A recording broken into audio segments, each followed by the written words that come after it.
even now. They're a developed country, but there is a tremendous commitment by the state. Don't listen to this nonsense that the state should give up the direction of the economy. It's nonsensical, and we have so many stupid leaders who think you can develop a country, that somehow you can hand over the development of your country to something called private enterprise, unregulated. Unaachia tu basi. Maneno ya kipumbavu. Nani wameacha? Who has done it?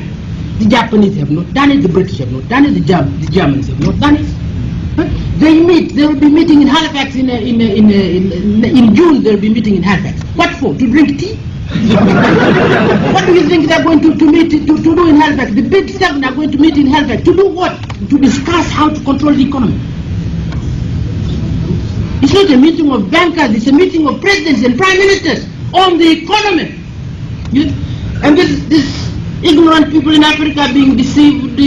Don't leave it to the private sector. Where is the private sector? Where is the private sector in Tanzania to which you are going to leave this development of the country? Where is it?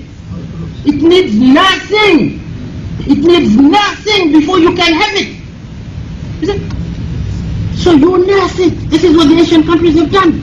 And they go on nursing it. So the Japanese did it. Korea, tough. It's only now they're beginning to open up their market.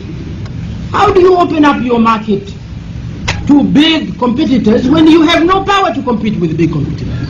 This is ridiculous. I mean, it's like, madam, I'm sorry. You know, in the world of boxing, in the world of boxing, there are heavyweights, middleweights, flyweight, featherweight, and although the rules are the same, you put them separately, in separate rings. The heavyweights in their own ring, you see? The middleweights in their own ring. You don't put in the same ring a heavyweight and a featherweight. Never. How do you do that? That is murder. It can't be called freedom. But that's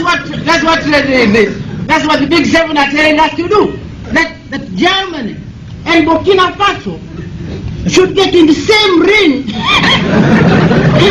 And that is called globalization, freedom, liberalization. This is nonsense.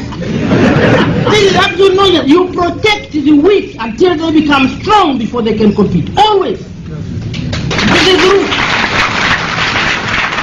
This is the rule everywhere.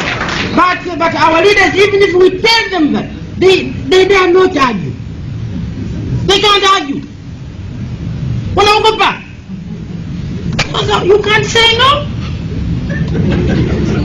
So, one, as you say, one is the weakness, our own weaknesses in internal weaknesses. And really, until we remove those internal weaknesses, we can't begin moving. But the internal weaknesses are not the only problem.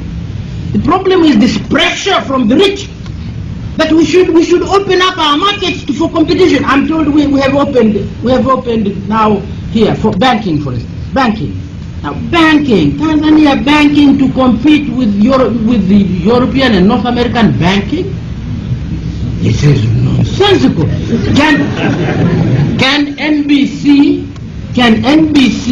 Is NBC free to open a branch in New York? NBC? Can NBC really open a branch in New York? So when you are saying, let's be treated equal, are you really saying that this equality will give NBC an opportunity to open a branch in New York? This is rubbish. Absolute rubbish. So this